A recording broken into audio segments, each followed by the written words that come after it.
This is a Glassbox Media podcast.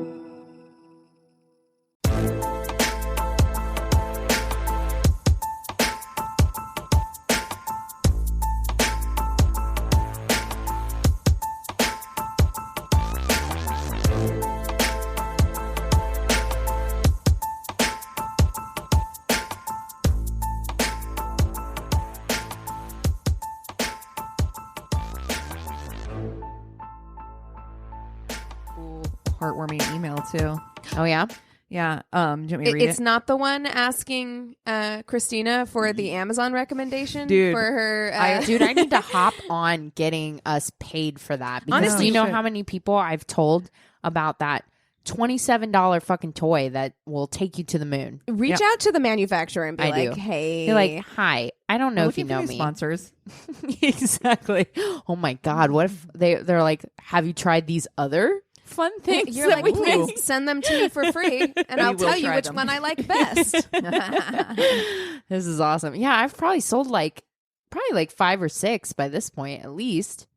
You should be like a door-to-door salesman. Like, I remember people used to come door-to-door selling like vacuum cleaners when I was a little kid. You should do that with like that With sex toy. toys? Just that one. We actually, funny enough, have a special guest this week where our friend Amy is hanging out with us drinking, and she just raised her hand, and so I know I've sold at least one. Yes. So if you hear some laughter Yeah. in the background, that's what's happening right now. Yeah, I feel like it's the person we talk about all the time. Who is gonna? It's yeah. I love that we have a special guest. This is really So- exciting. We got an email, and the subject of the email came through our website, and the subject of the email was, "Even though I'm an atheist, I still say you're doing God's work." Aw, So this is from Maggie, who is one of our patrons. And she said, "I discovered you a year ago through Lady Pod Squad, which is a group that we belong to. A really amazing Yes. community of female podcasters. Yeah. Truly amazing, so supportive. Boobies and Newbies is part of it. Who I think Boobies and Newbies, I would almost call Kelly one of our sister podcasts. Oh my God. Absolutely. She's like the best human being. Yeah. Keep it weird In the world, yeah. Keeping it casual. All these ladies, we're all part of Lady Pod Squad. Yep.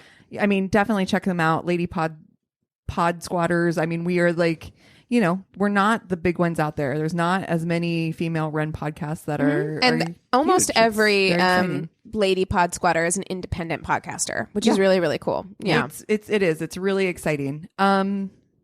And she said she was instantly hooked. It was the perfect time in my life for you to walk in because I was going through a separation divorce of my own. I really felt like I could relate to a lot of the issues and insecurities brought up in each episode.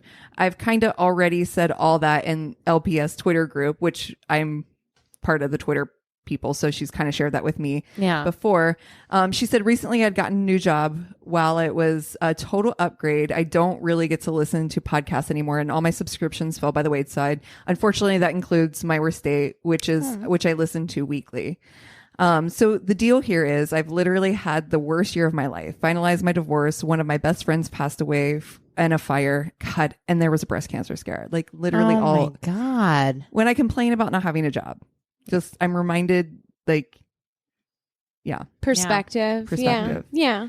I promised myself no feels as I started dating this for the first time. I fell for this guy and was seeing that I was seeing for 2.5 months. Everything was great until last week when he decided he wasn't sure he could feel the same way for me and was confused about what he wanted. So on and so on. It was the straw that broke the camel's back, and I've fallen into an understandable depression. Girl, we get it. Yeah. A lot of ugly crying to Robin. Yes. Oh my God. Yep. Oh Yes. my god. Yes. Understand all of that. And laying awake thinking about how garbage everything is. Girl, we have all been there. Yep. Yeah. I mean, semi-recently even. Yeah. Yeah. She said, today I decided I wanted to listen to some good old fashioned bad date stories. So I grabbed one I had in my archives. It was Pussy Embargo, your anniversary episode. Oh my god. I did say it has been a while. The moment when you all discuss how irresponsible people are who go on dating sites that don't have their shit together and waste your time by misrepresenting themselves spoke to me on such a fucking deep level. It was a reminder I needed that everyone has to drudge through this shit dating world and learn a lot about people in the process. Clearly, if this guy thought there was something better out there for him after nearly 3 months of telling me how wonderful I was and that he cared about me so much, boy, ain't ready for prime time. Yep. And he's just going to keep having unsuccessful relationships. Girl, right. Yep. Sometimes there's a reason you're still single. Of course, I have wonderful friends who have all told me the same thing, but there is something about hearing it from an unbiased third party on the other side of the country that is a real splash of water in the face. So since I can't support you with my listens every week, I decided to give to your Patreon because you are doing something great here and really helping other people. Thank you so much for your hard work that you put into this. I wanted you to know that you genuinely gave me a little boost of confidence. Of course, it will falter again, but this is a step in the right direction. And oh I mean, my God. shit, at least I'm free to have more chances for bad dates to send you, right? I mean, we have my ride or die God. Amy here, and she knows that like I cry for fucking nothing. And while there are not tears rolling down my cheeks, my eyes just got so full. That touched me like so deeply. That's so wonderful. And speaking of like, I know that all of us have had ups and downs and moments of like extreme depression or anxiety in this last year. This year has been kind of tough in that way. And like, I can so relate to that. And I know what she's talking about. Yeah. And so it makes me feel so much better because I understand what that feels like.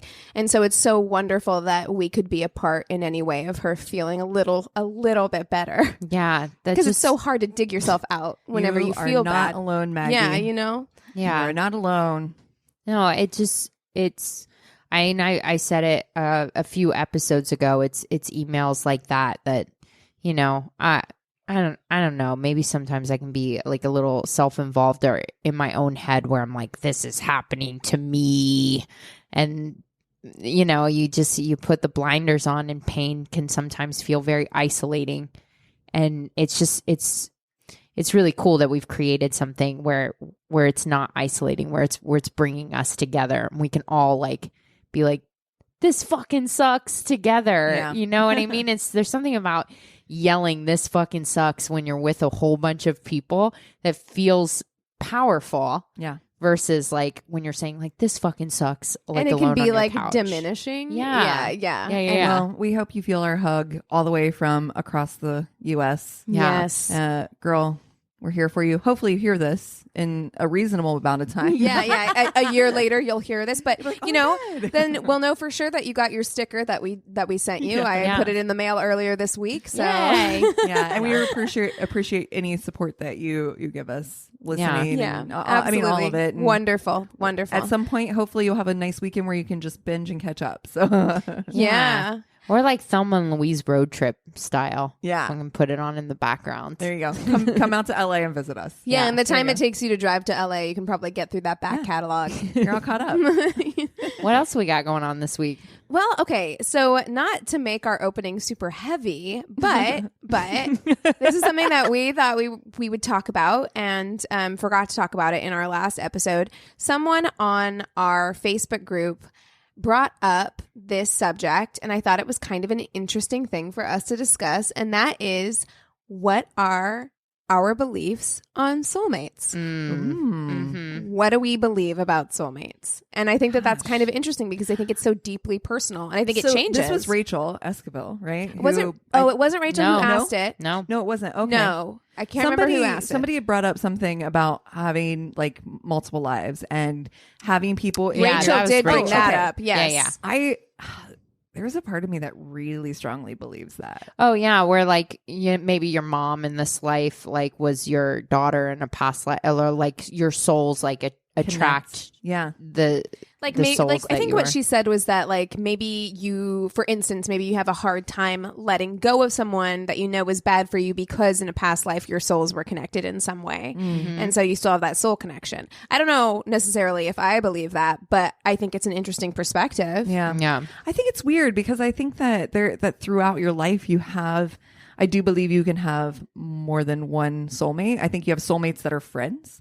I think, and I think all of us have gone through, I mean, I would say my first soulmate as a friend was my friend Sarah, who was my very best friend since we were probably 4 and 5 years old, living, and sharing almost the same backyard. And, I mean, that is somebody who to this day is still one of the most important people in my life. And I'm so glad. It makes me think of like Anne of Green Gables, which I know is your favorite thing, kindred spirits. Girl, Sarah Miller Sharrock is my fucking Diana. Like, I swear to God, we are bosom friends. Yeah. We are like, that is weird.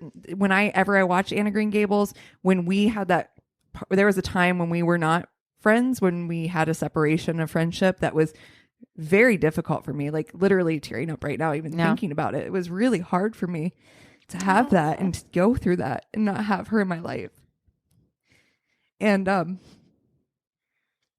I would, there was times where I would just watch Anne of Green Gables or Beaches and just like fucking just sob. Beaches. It's so stupid to say. It sounds like the dumbest thing. No, it doesn't. It's not. But friend breakups are sometimes harder. They're sometimes harder than relationship breakups. Like, no kidding. They really are. I remember whenever I had a friendship breakup, whenever I was like 18 or 19, and I was sobbing. Like, I was sobbing to the point where like I had people around me who were like holding me. I was like heaving about losing this friend. The breakup, mine just slowly like ghosted, fizzle away. Sure. And I've had friends like that where they were important in my life at the time, and that's what I think about soulmates, right? There's people who are in your life for a certain amount of time who are meant to be there in that certain amount of time. Yeah, right? They're like, what you needed at that moment. Absolutely. Yeah. My first boyfriend in high school,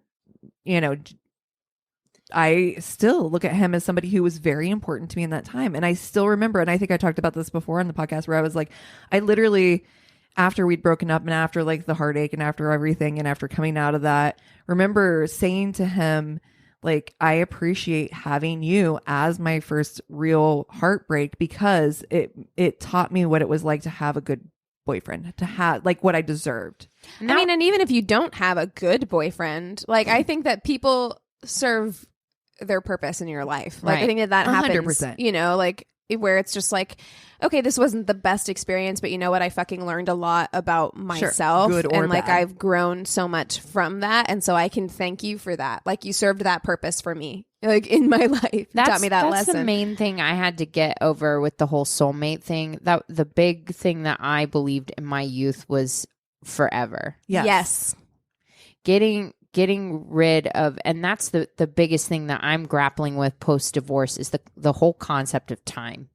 It's what my band is like writing on right now, because we're getting ready to go into pre-production for a new album, and all of the songs have to do with the concept of time in some way, in grappling with how fast it goes, how slow it goes, is it even real, like what, all of that, when you really sit down and think about it. And that was something I think that maybe a lot of people in their youth think that like a soulmate is a forever thing. And I love that concept of having multiple soulmates throughout your life. Exactly. People coming in and out of your life and being grateful for the time that they are there. Yeah. And not like forcing something to go longer than it's supposed to.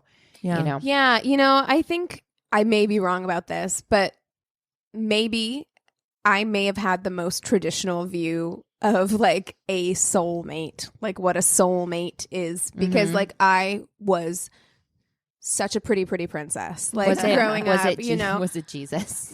I mean, well, yes, of course. Jesus I was married to Jesus. I had a purity ring. I wore it on my wedding finger. I did. I was married to Jesus. I signed a piece of paper. I did. It's with the Lord now. With the Lord. Yeah, I mean, I lost my purity ring.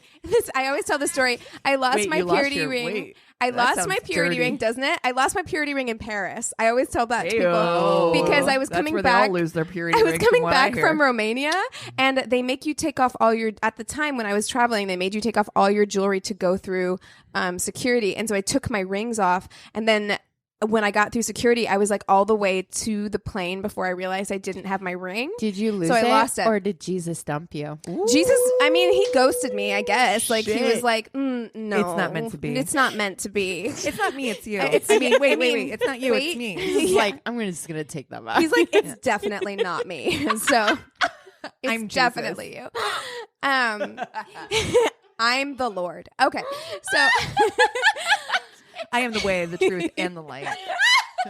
and I'm gonna take this ring back. Have fun in Paris. God, it was a cute ring too. And then, oh my God, I really hope my mom's not listening. But then, like, low key, the ring box that I had was a little heart shape, and and then my next boyfriend used it to put weed in it. So That is the best. so there's that. Okay, Mom, I really hope you're not listening. Oh, man. Please don't listen. That sounds like something I would have Oh done. man, that just made me really sweaty. There was so much packed into Layers, that. layers. Layers.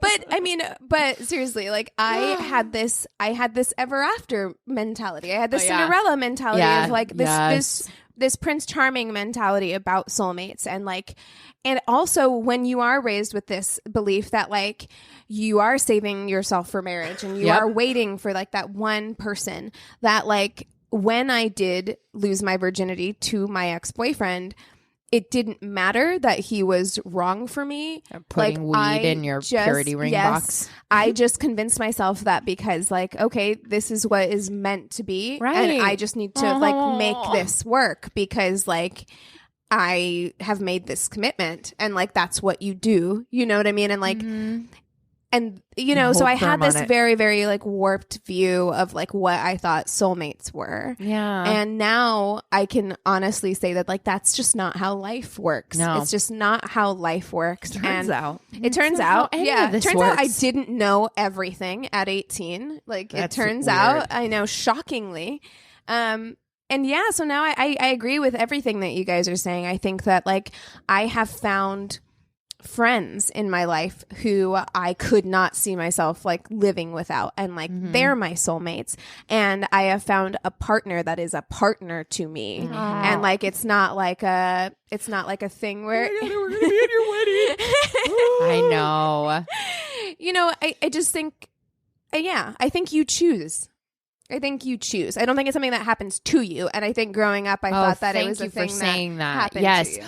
that is You know? such a good point. I felt the same way too. It's something that happened to you, not something that you had to actively like work at. Make a and decision make about. a decision about. Yeah, it was just like your soulmate finds you, and it's like, Yeah. no. And there's Hurry only up, one, bitch. so God forbid anything happened to that I one know, person right? because Wasn't there like Jesus. a- yeah, wasn't you know? there like a movie or something where like like that person's soulmate died or something? Or Yeah, what and do you then do? you're like, what do you do? That's Like, it. That was yeah, it. you're just like, You well, lost your chance. oh well. Wait, Guess we have to wait. die with each other like What the was Notebook. The movie City of Angels. Oh, City of and Angels. he like gives up being Angel. an angel. Yeah. so, like, Dude, with her, and then she I- fucking dies. Yes. You're like, Yes. That movie had me like, ugly Dude, crying on spoiler my alert. couch. That movie is the movie where I have very complicated feelings about Nicolas Cage. yes, Right? You're Yes. like, I don't know if you're hot. I think you're kind of I hot. think you're kind of hot right now, and I don't know how I feel about that. It's really good movie. It is actually really is good. a very Dude, good movie. Sabine. Isn't there a song from that movie that's like super famous? It's Uninvited by Alanis Morissette. Well, there's a lot of songs. yeah, on that. that where City the of song Feel Angels Love is on. soundtrack is Feel so Love. good. You make me feel love, But yeah, I'm fairly love. certain that you like anyone worthy.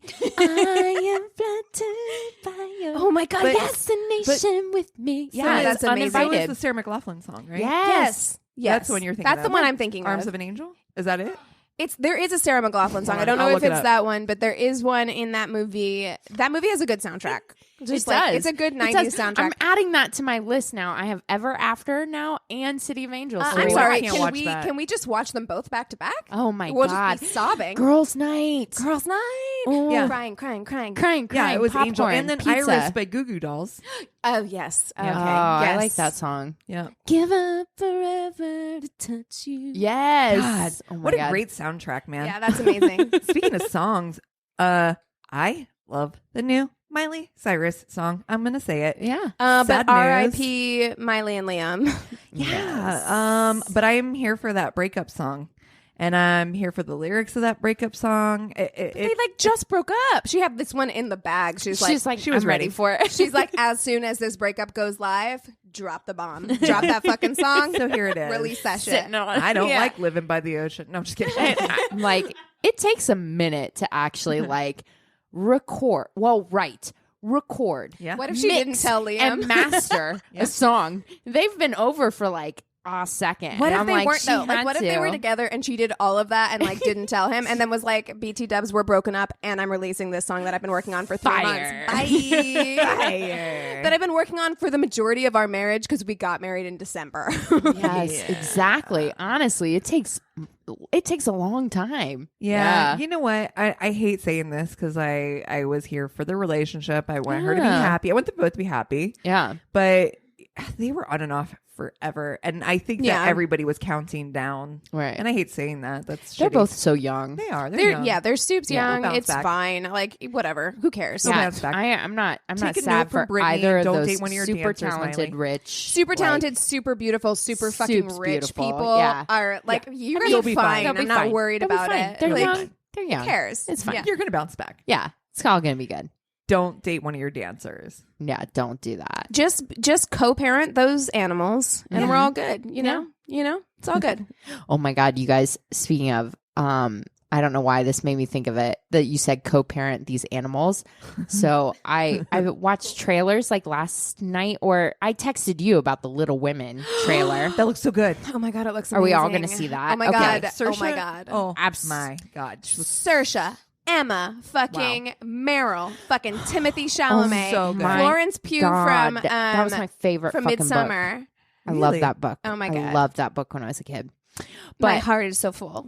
back to like trailers, the one that came up like after that one for whatever reason was The Art of Racing in the Rain. No, Oh, no. they keep trying to sell us on that. No. Your boyfriend is in that. Milo and I'm a not dog. into I was it. like, no. No, I'm on it. No. I'm You're gonna on it watch like it. Blue Bonnet. You're gonna watch it, but not because it's gonna be a good movie. It's because No. it's something for you to use your toy I can- to. You're I gonna. can It's watch fuel. him and his fucking beautiful crooked mouth. His beautiful crooked mouth. Kind of half Milo, if you smirk hear words this- at me. Just remember, this is the person who served you at a restaurant not to be named. Oh my God. I keep going into like randomly, like I work by my work's not far from Golden Apple, which is a really famous LA comic book store that I've gone into to buy like Sandman or like random books or whatever. It's a really cool family owned comic book shop, but he goes in there all the time too. And I'm like, one of these days I'm gonna run into him casually Accidents. outside of work, and No it's big gonna deal. it's gonna be wonderful. It's gonna be magic. I think he's dating somebody. I don't check. I do check. You don't want to But- actively. No, You're like, I've looked. Okay, I've looked. I've looked, but Do you know what I've done recently? So do you know what I've done? Soup's cash. I've recently Googled the age of Timothy Chalamet. That's what I've done Because recently. he's like 12. because I want to know that I'm not like so weird, Such a like perv. so gross about it. I do that with the what are the kids? Do you guys peep personal shit about celebs that you think are kind of hot? Yeah, I'm like of maybe course. low key. If I run into, could this work? Like, Right. I gotta know stats. I gotta know stats. Facts. Are you, What are you into? brown girls? Like, I need to know. These I are need the to know things this. I need to know. Yeah. What are you into?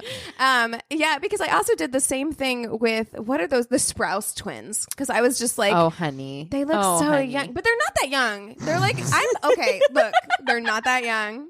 I'm 29. They're like 27. I'm like, it's No, fine. that's appropriate. It's appropriate. It's appropriate. Yeah, it's totally workable. It's workable. I Yeah. could make it work. Yes. work. Yes. Both of them. Either or. I'm not picky. Listen, I like you or your brother. whichever. It's fine. I don't care.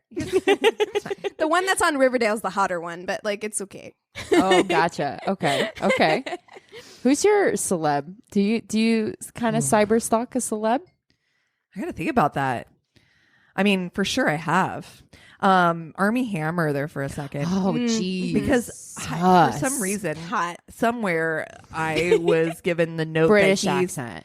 He's in, Tall. and he's like into BDSM. And so like that like fucking triggered me hard, and I was like, well, I gotta find out you're like, more now about I'm this down shit. a full day And rabbit his hole. fucking like wife is so hot. And Yeah. I'm like, well, and then I imagine her like trustled. So I'm like, Jesus Christ, what's wrong with me? What's Nothing's wrong with you. You're Nothing normal. at all. Yeah, No, that's I've looked up. fine. I looked up. I've had lots of free time in the past year and a half. So Is trustled even a word?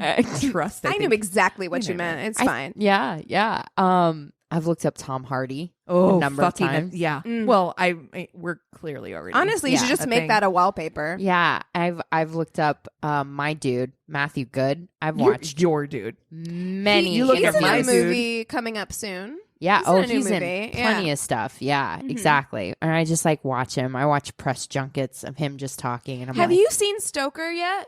No, and I Oh my want fucking to. god! I Is mean, it- yeah, and he's creepy in that. Oh, I But it's love like a hot- creepy, hot creepy. It's real hot creepy. Amy's nodding right yes, now. it's, I'm in it. It's about to lose fucking her shit over weird. there. It's her head's about to might fall off bobble She's off very of her shoulders. blushy. I like when Amy gets really. She She's is bright blushing. red. I'm watching this movie. Because it's weird. Because like you should not think he's hot because he's so fucking like creepy. But you're also like, but you're real hot though. He's so hot. Yeah. It's ridiculous. Yeah. Mhm. There are Watch some it. people then, and that's the thing.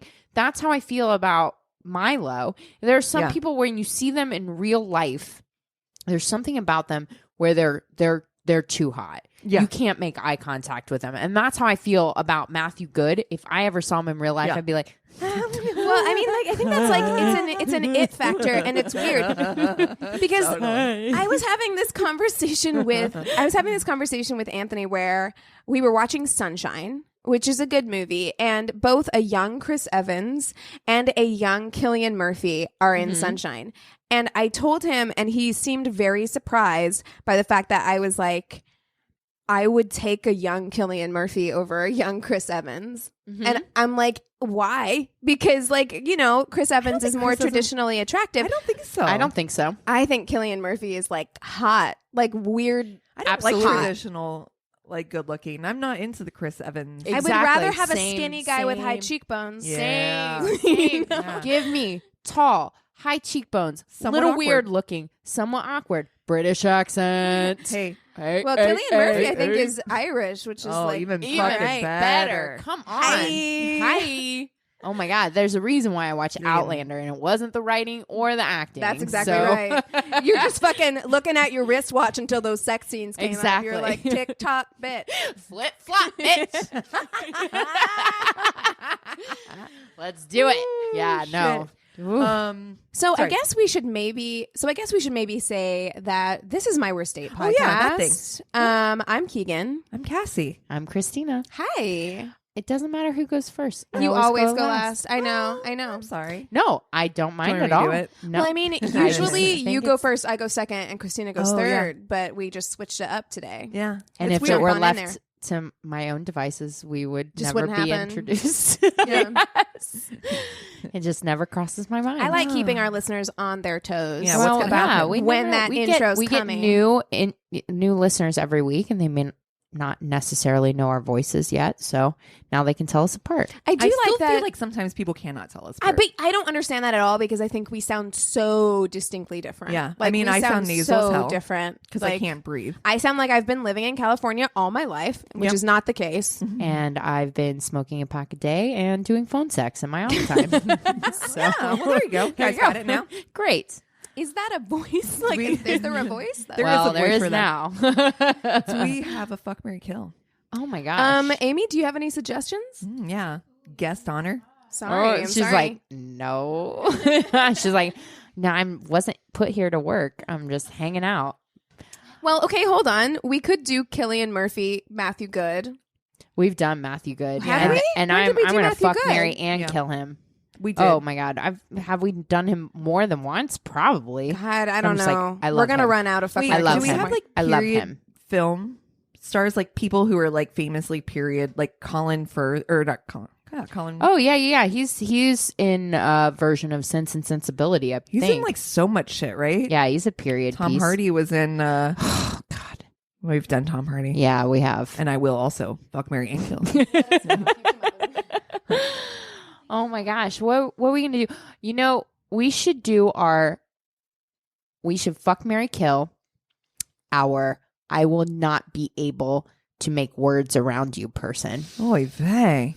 If I ever ran into you in the public. street, I would not be able to make words around you. Well, and it I doesn't mean- have to be like I'm so attracted to you, because mine would be Thom Yorke.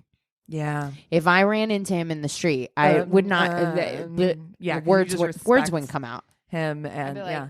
I like music. You make Cool. that. You You're like And that then I'd, like, old- fall. You're like that old SNL sketch. You remember when you guys wrote that exactly. song? I'd be like Chris Farley. Stupid. You remember when you were in the Beatles? Yeah. Dude, I don't know because I'm somebody so you fucking respect. awkward around celebrities, period. That's me around everyone. No, that but was they're- me around Bill Nye. I was like, I can't talk to anybody. I am There's too. I'm the same way one about that's everybody. like literally your heart would explode if you met them in real life. This is a fucking idol for you. This is somebody that's either my super God. fucking He's so attractive or mad super about like mine crazy. because you're gonna be Oh, mad. do it. I think it's Tom Cruise. No, that's fine. That's your So your Tom person. and Tom, cool. Tom and Tom. Thumb. Because the other person that I was thinking of was actually dude from Moulin Rouge. What's his name? Ewan McGregor. McGregor. Interesting. We haven't done him. But Tom Cruise is really the one. I was just trying to Okay, mix it up. there you go. No, Tom Cruise is the one. Tom Cruise is the one. Okay. Thom Yorke. Thom Yorke. God, Exactly. You know, I don't know. The one that keeps popping into my mind, and you know what? It's not even like don't come after me because Please, I said Tom love Cruise. and no, I love and respect her so much. I'm not talking to you guys. I'm talking Oh. to the universe. Got it. I love and respect her so much, but like she's not like my one and only. So I don't know why she's the one who keeps popping into my brain. Yeah. But it would be Beyonce. Of course, I knew you were going to go there. Like if I God. met Beyonce, I don't think I'd be able to like Oh. form sentences. Like I would just be like, you radiate so pretty. Like I don't know, so talented. you wouldn't be able to my say any of those God. things. You'd fall No, over. I would faint. I think. So and like yeah, because I don't know. She's not like my number one artist that I listen to all the time or anything like that. There's just something she radiates, like something that I feel like she's got her own atmosphere. Yeah. that it would Yeah. freak me out if I ever She was got Big face to Bay face. energy. Yeah. She literally I glows. fucking love Beyonce so much. Yeah, yeah. I love her. I'm in love with her. So there you go. That's Ooh, a hard that's- fuck, marry, kill, guys. It is a really fucking Tom hard. Yorke,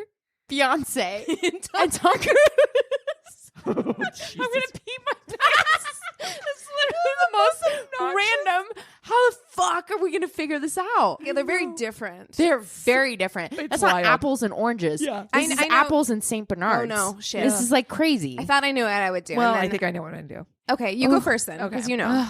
I'm going to marry Tom Cruise because I know God you damn are. it, I know you I are. have to. Yeah. How are you going to talk to him? I don't How know. can any marriage stand if you, anytime you're in a room with him, you're like, Xanax. You're gonna have to learn American Sign Language. I do know some ASL. Make it through that relationship. write down. Xanax. You so handsome. Pretty. And I spell it wrong because I'm nervous. Purdy. The R is backwards. Okay, so you're marrying Tom. Marrying Tom. I'm Cruise. going to fuck Thom. Thumb. Oh. 'cause I know. That's why I The can't hive believe he is did that to me. coming for you. I know. Blast. Oh shit. Fever! Can we friend? Can we friend on this one? I don't. Oh my gosh, no, we're all gonna make tough choices because this one's Just pretty remember- impossible. Remember that you did this to us. Yeah, I did. I did. Tom Yorke is right fucking up there for me though, because he is inspirational. There is like, honestly, I feel like Radiohead to me, even Tom Yorke separately, Yeah. top to bottom, there is not a goddamn thing that they do that I'm like, do they do anything wrong? Mhm. Like anytime anything comes on by them, I'm like, can they do anything wrong? Can they fucking do anything wrong? Because I fucking live for it. Here's the thing about Thom Yorke is that like I want to marry him, but it is not a good idea because I feel like from the interviews that I've seen, here's the reason why He's I'm gonna in burst love that with bubble him. for you. He Mhm. is because he seems like an enormous piece of shit in person. No, I bet he is. I bet he is. And you should honestly He just kill him to like avoid really ever does. having to know that. He really does. I hate that because I love Radiohead. It has been the most inspirational thing for me. Same. I love his writing, and he is exactly the type of person that young Christina loved. Will somebody come along and mansplain things to me and like kind of treat me like shit and treat me like I don't know anything? And it's perfect for you. Yeah, I'm like, you love a red flag. I do. I used to wave them. I had them like, all over the place. You were basically like one of those like air traffic controllers on the ground. Yes, like, I was right like, here. I was like the big like thing, inflatable waving arm man. I was like, woo! But no, like I feel like new Christina has new grown. Christina is like, I'm gonna kill you. I'm gonna kill. You're gonna kill your hero. You're letting Tom Cruise live. I'm letting Tom Cruise Look live. how hopeful So Cassie I'm is that either Tom Cruise fuck is being allowed to live. or marry. I'm gonna marry Beyonce. Yeah, that's a fucking queen, Yeah. and I stan a queen That all is day. wise. Yeah. She is a badass bitch. I fucking love Beyonce. Yes. I love her. I'm She does in no love wrong. with her. I just want to say that once again, as Cassie, who just killed her. Please don't come for you. Yes. You know what? I'm gonna do it doggy style. Wow. You I'm don't gonna wanna- fuck- you don't I'm want to gonna look fuck at Tom his Cruise. off-center teeth while you No, Wow. it's. I'm so sorry. No, I'm I'm so so sorry. sorry, Cassie. No, here's the thing. She looks like she wants to could kill me. It's honestly only recently. height. There's no, the height doesn't bother me as much as so much as the work on his face lately, because he is an attractive man, or he. Cassie's gonna kill me. You don't want to say it at all. I don't like this game. I'm gonna fuck Tom Cruise. You know what? I'd actually. I think you can do it face to face. I've heard it's very nice. I put him on the. He's You very know what I nice. do with That's what I've him? heard. He is like Heard he's very nice. I have to. he is the perfect height, and I know this now from Tinder experience. I've got perfect sex experience for different height men. So Tom Cruise is the height for me that you sit him on the couch, Okay. and then you straddle him, Yes. and you grab the back of the Oh, couch yes, and you ma'am. grind into him Yeah. because he's I like love being on top. 4 or 5 inches shorter than me, and so that really hits the Yeah. spot. So. But probably pretty big. we do not have the dick.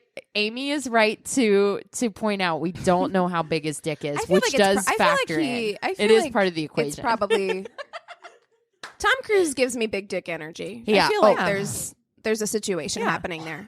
yeah. If it was good enough for Nicole Kidman, I'm just Okay. saying. See, You know what and I mean? bet you Nicole And straddled Nicole- him on the couch. And she's tall as shit. She's like, God damn it, that was She- my favorite position. She is tall as fuck. I hope she's listening to this and she's like, spot on. Amazing. She's Nicole, like, how write did us. you know? Oh my God, we need to at Nicole Kidman and be like, listen, was this the position Give us that was the the most deets. satisfying? Because I feel like I could release As a a tall girl. scientific study As a as tall a tall girl. Okay, This okay. is where 5'5" to 5'6.5" lends us. lives. You live here. You live here. On the couch is where you live. Honestly, it could be in a bed laying down, and as long as you're on top. No. It's different. It's fucking different. It's different. On the bed and laying down, you're in like 5'7", 5'8" land. It's different. Okay. It's different. Okay. Okay. All right. Well, you're right. I'll because Chris make is a chart. I'll make a chart and we can post it. Chris is like 5'8", so I think you're right. 'cause- Yes. You lay a 5'8" guy down. Okay. And then you ride him. Okay. Yeah. The way you just said okay. Okay. Okay. 6 foot is when you start doing like shit against the wall. Yeah, it is. God damn it. Your legs wrapped around Yeah. them. Yeah. I don't know what you're talking about if Chris is listening. I was about to give some 2 cents, but I will withhold. Oh yeah, you dated super tall. you got to do some fun stuff. No comment. Bitch, you ain't got to comment. any of that. We know. But okay. I am Fuck, marry, going kill. to marry Beyonce, Duh. Yep. marry Queen Bey. Mm-hmm. I am going to fuck Thom Yorke. Of course. But you know what? There is part of me that feels like Tom Cruise would be more fun.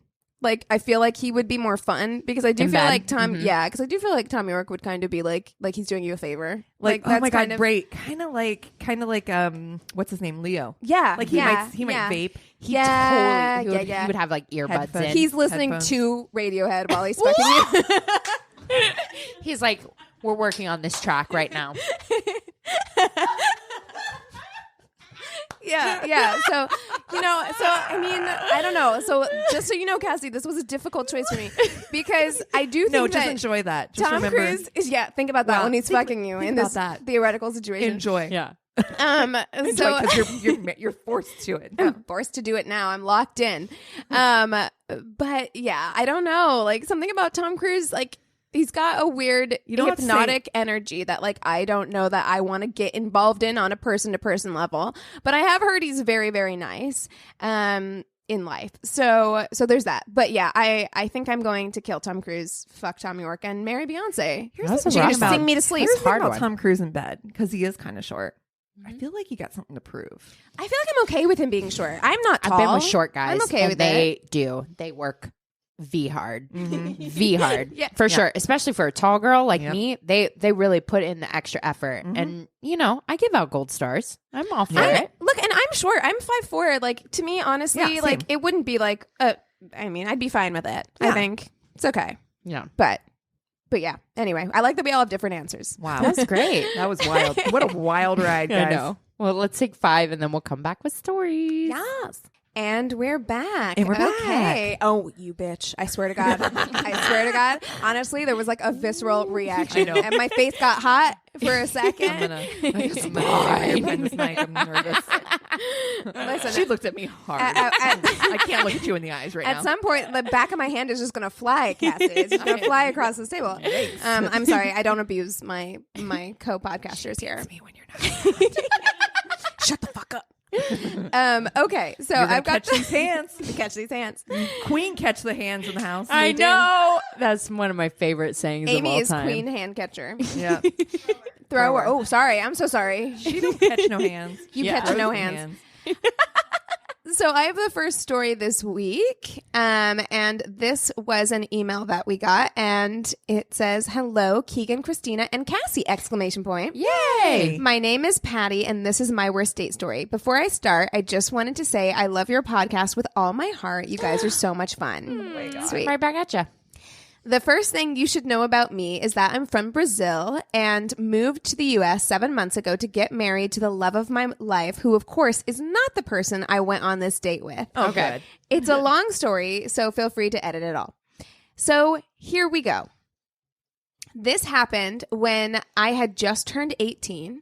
I had just broken up with my high school boyfriend of 2 years, and I was feeling all that power and sensuality that young women feel after breaking up with the boyfriend they lost their virginity with. Oh, Yes. yeah. Oh, yeah. She says, if you've ever went through that, Yeah. you know the feeling I'm talking about. Yes, I understand completely. Okay. I'm hearing that Beyonce song in my head right now, actually. To the left. Or which Yes. one? Oh, my God. So Everything many. you want.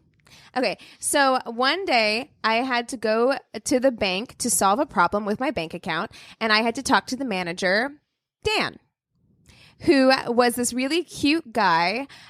He looked like he was in his late 20s, very nice. I had to send him an email with a document, and a day later he answered my email saying that it was great meeting me and all of that kind of stuff. So I answered that email, and after that we just kept exchanging emails and text messages, and then he invited me on a date. Pause. Yeah. Unprofesh. Yes. Yep. Yes. That's unprofessional. Yes. Like Yes. you emailed him in a professional capacity, Right. and he took advantage of your personal email address and started Yeah. sending you personal emails. I feel like I don't that is not FDIC insured. no, ma'am, no, ma'am. No. We went on 2 dates and both were super nice. First one, we walked around the beach having some acai. My city back home has a beach. And that's when I figured out that he was actually 32 and had a daughter, which was fine with me. 18 and 32. Okay. I mean, if everyone's consenting. Yeah. All right. Second, that face, your lips are it's They're a straight gone. line. Your yeah, lips are yeah. gone, actually. But I feel it coming off of you. It's radiating. Well, there's a lot here so far. A lot to unpack. Second, we went to dinner at an Italian restaurant, which was also very pleasant. He was very nice. And that's when he mentioned that he knew how to make great pasta and said that I should come over to his place the next Saturday afternoon and he would cook for me. Okay. SpaghettiOs. Chef Boyardee. I agreed, and on that Saturday, he picked me up. We stopped at the grocery store to get a few remaining ingredients, and we proceeded to his apartment. When we were on the elevator going up, he told me there was a friend of his sister's that was from out of town, and she was staying at his apartment for a few days, but that she probably wouldn't be there because she was usually out all day. You're in the elevator going up, and he decides to give you this information. Chill. Yeah, sir. Exactly. Exactly. It's We've like got Amy dude- behind us doing dude- the dude face. hole in finger in hole situation. Dude face back that here. had a female roommate. I'm like, Suspicious. Yeah. Highly suspicious. We get to his apartment, and the girl is there. She looked a bit confused, but he casually introduced us. Her name was Eduarda, and she went back to the room and came back with her bag and said she was leaving. I don't know why, but I had a feeling she seemed very confused. So he made us food. It's great. We're hanging out, and then his phone starts ringing nonstop. He said it was his friends inviting him out, but he wanted to give me his full attention, so he turns his phone off. I thought it was a little odd, but we proceeded with our day, started making out and fooling around. Drink, Don't red flag. I know, don't red turn flag. don't turn a phone off on a pissed off woman. Oh, I Just know. left your place because listen, She'll burn Okay. that place to the ground. if I have something to say, it's gonna get said. Yeah. And you're gonna hear it. One way or the another. other. Do you want my phone call or do you want my presence? So I will show the fuck up. I I don't will. care that you're I on will. a date. I will show the fuck up. It's like, you know what? I'm gonna leave right now, but I'm gonna call you and we're gonna talk about this. And if you fucking ignore me, That's exactly oh, right. The first time I was asking you. Yeah. The second time, I'm going to lay your ass out. Like, Yeah. here we go. Yes. I mean, and also all of this, like, honestly, you just said, like, drink for a red flag. Yeah. This entire thing has been a red flag. Oh, I because know. Yeah. The entire thing just rings of, like, trying to take advantage of an 18-year-old. Correct. Yep. Like, Yeah. that's what Yeah. I'm It's a seeing power here. thing. Yep. Oh my God. So around 7 p.m., someone knocks violently at his door. It's a man screaming his name. Oh, okay. I was What? scared and asked him what was going on, and all he said was, "I'm so sorry," before opening the door. When he opens it, standing there is his friend's sister's friend, crying, and this very angry man in his 20s. He starts screaming at Dan and then screaming at me and calling me all kinds of names like slut, asking if we had no shame. I ask what's going on, and the guy says he's Eduarda's brother and that she came home crying, saying that Dan brought a girl home. I still didn't know what was going on. He notices I'm extremely confused and scared, and so her brother tells me that she was his girlfriend and lived with him at that apartment. the fucking He brought- Chef Boyardee's nuts The on this boys motherfucker. on Brad. The That's balls. like, I live with the chick. You It's know fine. what? I'm gonna It's bring you fine. home, and I'm gonna casually introduce you. The balls on Brad. Honestly. Wow. And she went and got her brother, which you know that shit. Like, Amy has a question. I'm sorry, Amy. Why the fuck did the girlfriend leave the house? Look, That is a good question. Why she did felt she like leave? she needed to go get reinforcements. I guess, like she went and got her brother, to beat his ass. Yeah. Yeah. Wow. She's like maybe she's like, I can't here's hurt me. him physically the way that I want him to hurt physically. Yeah, I'm gonna So go I'm get gonna some get muscle. somebody I'm that Amy can. on this one. I'm with Amy on this one. I ain't leaving my goddamn house, motherfucker. I'm Yeah. not leaving my motherfucking house. Well, Who okay, the but fuck hold are on. you? But hold on. Who is you? Yeah. He's 32. He's seeking out an 18-year-old. How old is the girlfriend? Because I could see younger me being like so confused and insecure and hurt that I would just leave and then be like, I'm gonna figure this out That later. is so fucked up. I've Wow. never heard anything like this before in my Wow. fucking life. The audacity. The fucking audacity. I know, like you didn't even check to make sure your girl was out of town. Like you just He brought her gave home. No fucks. fucks. In No fact, he fucks. was like, she may be here. All right. I'll see. Sorry, Amy is. If you can't hear that, Amy is asking if he got his ass beat. So let's Yeah. find out. She says, I'm petrified. The guy doesn't even try to explain himself to me, just keeps repeating, I'm sorry. I apologize to the girl and tell her I had no idea he had a girlfriend and what he told me of who she was. The fight keeps going. I keep apologizing, grab my stuff, and leave. No one seems to care that I'm out of there. Got a cab and went home and asked what the fuck I just put myself through. Oh my God. The guy proceeded to call and text me for the next few days, and I ignored it. He sent me an email apologizing and telling some insane story that, of course, was a lie. His girlfriend got my number and proceeded to call me and text me all kinds of names, so I had to block her number. Wow. Never answered, never went back to that bank location, never talked to him or her again. And this was, without a doubt, my worst date. Hope you guys enjoyed this. That Cheers. is- So, Yeah. Wow. I mean, it kind of doesn't sound like he got his ass beat because he kept trying to go after her. No, I don't like any of that So, shit. I mean, it doesn't seem like he got his or learned his lesson at all. He didn't This have poor my girl, brother. though, she had this fucking confidence that you have, like, as a newly single girl, 18. She had this fucking confidence, and this is the fucking asshole that she went on a Damn. date with. Like, that sucks. Yeah, it does. Oof. Ugh. Thank you so much for writing in your Yes. story. Wow. Yikes on bikes. Yes. Okay, I'll go next. Okay. Sure. All right. So ours was from an email we got, and it says this is actually an awkward ex encounter, not necessarily a bad date. I want more of those. Yeah. My Can I have more of those, God. please? Amazing. Yeah, I'm excited. Yes. Okay, so the awkward ex encounter. We need a fun phrase for some for that like shame receipt. Ooh, we do. An ex Oh. encounter. Ooh. Is it like an X-Files? X-File? Oh, it's an X file. Do you have any X-Files? You guys, Oh your my brains are God. attached. Dude. That was amazing. Dude. Dude, Dude. that does happen actually in long-term relationships, since that your brain does actually brains connect melded. like that, and then you outsource things that the other brain is better at than you. Whoa. So like if Cassie was better at directions than I am, which you are, exactly, my brain would start to outsource that kind know of thing, what? that kind of task to you. I think about that sometimes, and this kind of goes with our conversation of soulmates, and like not to get too deep and sad. And I also know Anthony listens to this podcast.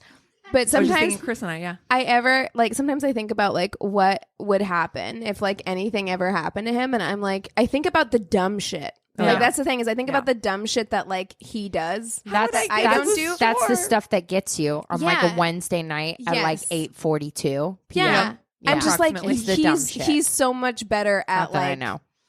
you know, cleaning the carpet than I, you know, like just dumb little shit like that. Yeah. So like, You're like, our carpet will never be. it will never be as clean because that is what happens. It's like you figure out what each other are good at, true. and then you let them take the lead on that thing. Yeah. Chris and Yeah. I at Trivial Pursuit, anybody can tell you that's ever played with us. If you play teams, Chris and I make a dynamo team because everything that he knows really well, like sports and, you know, some science things, some history things, he gets and he's super good at. Me, I'm the places, geography, like that kind of stuff. Yeah. Math things, like we are like the dynamic halves. duo Yeah. when Yeah. it comes to Yeah. shit like that. Yeah. All right. So X-Files, I like that. The I like that. X-Files. Very good. All right. So, this happened this past March. We met on Bumble in November and saw each other for about 4 months before things ended somewhat abruptly.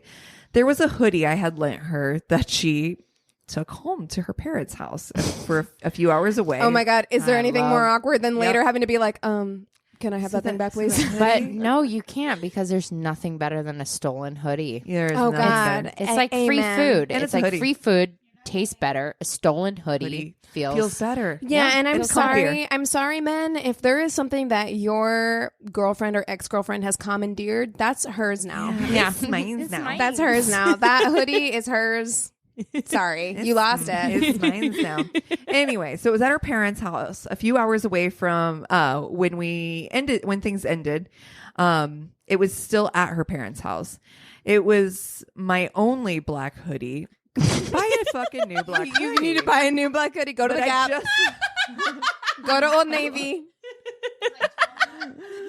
But I just wrote it off and figured I'd never see it again. Yeah, that's right. Yeah, That's the appropriate response. Exactly. You are correct, sir. About a month after we stopped seeing each other, I get a text from her that she found it and that she could drop it off to me whenever. Why she didn't want to just leave it in a bag on her porch for me to pick up, I don't know. I suspected it was because she wanted to get a chance to talk with me about things, but I was never able to confirm that suspicion. On a Sunday afternoon, I tell her I'll be home all day and she can drop it off whenever. She responds that she's busy at the moment, but she'll let me know when she's coming by.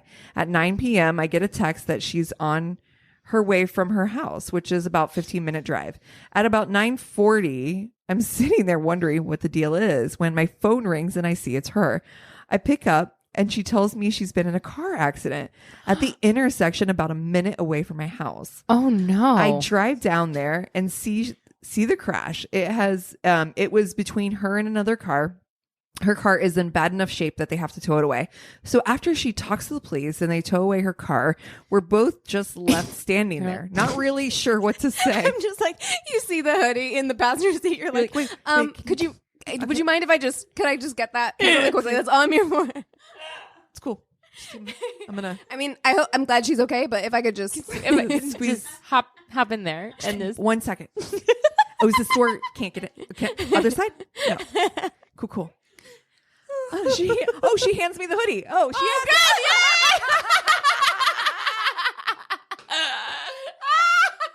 Oh, this story has a happy ending. I like him and his hoodie are reunited. It's amazing. Reunited and it feels so good. She hands me my hoodie and says she can call one of her roommates to pick her up, but I tell her I'll take her home. The ride there was as uncomfortable and silent as you would expect. And in the coming days, we talked a bit as I wanted to check up on how she was doing. We left things on better terms than before, but it was still weird, as you might expect. We haven't really talked since that incident, but I got my only black hoodie back, so I see that as a win. You know what? I have to say, like, awkward for him, way more awkward for her. She got in a car accident. Right? Yes. On the way to see her ex-boyfriend. Like, is there anything worse? Oh my like, God. He says, I also just want to take a minute to tell you guys how much I enjoyed the Frito Feet episode. You guys really brought my stories to life with your commentary. It was hilarious. Honey. I shared it with my friends and some of them are regular listeners now. So you may be able to expect some stories from them in the future. Oh my God, please. I hope so. Oh Please, my more God. X-Files. Frito please. Feet. X-Files. More X-Files. More Frito Feet. More Frito Feet. Always I love room it. for more Frito Feet. My fucking God, that was hilarious. Okay. So this one I got from Reddit. She says, so I got home from a lovely afternoon date a few hours ago, and I feel awful, yet I can't stop snickering about it in the privacy of my room. Don't worry, no sexcapades in this fuck up. I can hear out of one ear, and usually I tell people I can't hear from that side, and if they see me just nodding and smiling, I did not hear them. I'm just tired after years of saying, excuse me? Huh? Sorry, I didn't hear that. What? However, this was first date and that conversation didn't come up. Oh no. Oh no. There's a newish food cart that I recommended we go to since it had a bar and tons of outdoor seating. We each get a plate of food and grab a spot to chat and eat. We sat on the same side of the bench, straddling it and facing each other. Oh, I like that. This I like the straddle proximity- face each other. Yeah. Yeah, I like that. Yeah. This proximity is important later. Uh-oh. He dared me to try and toss a piece of my chicken into his mouth, and he impressively caught it between his teeth with a wink. Your girl right here is easily impressed, and I was feeling this dude. Same. I'm like, You're you like can a do that. dolphin. I It's can't do that. amazing. You're a dolphin. So, and of course, here comes the fuck up. I pulled out my phone to show him some pictures of a hike I recently went on. Uh-oh. And I kind of heard him say something. So I looked up, nodding and smiling, as I always do. Oh no. Next thing I know, Oh, no. a piece of chicken hits me in the nose. And I see his eyes go wide like he's thinking he's going to have to make a post later. But too bad, sucker. My post is way worse. My reaction to having fried chicken thrown at my face I throw my arms out wildly in front of me, and I feel my new giant ass iPhone smack him in the face. Oh no. Now my face has a look of horror as he reaches for his face, blood streaming out of his nose. No, she broke his face With her phone. Blabbering. I'm so sorry. Oh my God, I'm so sorry. Are you bleeding? Oh my God, of course you are. I'm so sorry. Let me get you some napkins. In one breath, nearly tripping, trying to get my leg out from under the table. Soul sister, that would be me. I'm like, you're like a tangle of legs and feet. Oh no. After we get him cleaned up into the car to sit down, he said, if I wasn't ready for the chicken, I could have just said. I was confused and said, you never asked, hence the surprised reaction. Apparently he had, and when he asked if I was ready, I smiled and nodded. Oh no. So he tossed the chicken up and at my not at all ready mouth. Oh no. I explained my hearing situation and he just stared and shook his head. He texted me an hour ago saying he's pretty sure his nose is broken. He seemed chill about it, but I don't think that there will be a second take. I don't think he's chill about it. You broke his nose. She's like, ah! Phone at face. Wow. Just things that are important to let people know on a first date. Yep. We're going to add that to the list. Yep. Yeah, I can't hear out of one ear. I can't hear out If of I one just ear. wave or if I just nod like I don't know what you just said, I probably didn't. Yeah. All right, does anyone need a refill of wine before we get into the story? No, I'm good. I'm good. So I want to give just like a mini trigger warning. When I was writing this story out, I was like, okay, there are some moments in here that are pretty like heavy. So I'm just going to put that out there right now. What are the trigger warnings? Which we aware of? There is a little bit of violence against children. Okay. There's a little bit of violence against animals. Ooh. So I want you guys to know that going in here. I got most of this information off of a show that I used to watch the shit out of on YouTube when I was going through my like real hard serial killer phase. Yeah. Born to Kill. So good. Good It's one. so good. Yes. And yohistory.org Okay. is where I got most of this information. And I was really inspired by Cassi doing Bonnie and Clyde. Oh. Really inspired me to do this story, and you guys have probably heard of it. This is why you texted Christina. Yeah, and I was what like, were you doing? I know, because I was inspired by your story, and so I was like, Christina may have been as well, so I wanted to like make sure. I was, and I did end up looking at a whole bunch of different like historical weird shit, but I didn't go there. I didn't This have a lot of one time is this week, so I went on the basically- one on my list already. This one is basically a Bonnie and Clyde in the 50s. So Ooh. Okay. we A are little going later. to talk about Charles Starkweather and Caril Fugate. Yep. Ah. Okay. All right, Okay. Let's Okay. let's do this. Oh, Talk okay. about it. So Charles Starkweather was born in Lincoln, Nebraska on November 24th, 1938. He was born to a lower working class family. He had like a shit ton of brothers and sisters. I think he had a bunch of brothers and like one sister. And I heard it described as like, even though his family was very loving, I think his dad had some issues that caused him to not work. So his mom had to work a lot. And even though this sounds really bad, it kind of gives you an idea of the way that people looked at them in this town, even though by all accounts they had a lot of love and there wasn't any like real physical abuse or anything going on in the house. Right. In the 50s, if you were a male and you weren't a quote unquote provider, yeah. Right. They called them poor white trash. Yeah. Essentially. Yeah. Like Wow. poor white trash is kind of like how they, you know, described this family, but they were happy. And like he even goes on to describe his childhood as being idyllic. Like he uses the word idyllic. Like they had a lot of fun. He had a lot of fun playing around with his brothers. However, there was a change in Charles Starkweather when he went to school because he was born with a defect in his legs that caused him to walk bow-legged, and he got mercilessly teased, not only for that, but also because he was considered to be a little slower. And I don't think he was stupid. I think that he was, you know, it took him longer to like pick things up. And in school, sometimes that's hard. You know, Well, everyone and then- expects you to learn at the same rate. My dad got that a lot, and he's dyslexic. I was just gonna say, Right, it's the dyslexic. number of people who were like misdiagnosed from being Right. dyslexic and you're just slow. No, I can't read this shit because everything's backward, Or motherfucker. ADHD or any other Yeah. thing Yeah. where it's just like you just don't have the ability, because in school, in public school, you are expected to learn at the same rate as Pace. everyone around you. Yeah, and like right. if you don't, then people think that you're stupid. Yeah. And so he was teased a lot. The only class that he was good at was gym. And so he really focused on gym and becoming really like strong and tough, to the point where he started bullying the kids who were bullying him. Like Yeah. he kind of turned the tables on them. And, you know, by all accounts, like most people thought that he was a pretty good guy, unless you got on his bad side or he felt like his masculinity was threatened or you felt inadequate. Sure. So a schoolmate once said he could be the nicest person you'd ever seen. He'd do anything for you if he liked you. He was a hell of a lot of fun to be around too. Everything was just one big joke to him. But he had this other side. He could be mean as hell, cruel. If he saw some poor guy on the street who was bigger than he was, better looking or better dressed, he'd try to take that poor bastard down to size.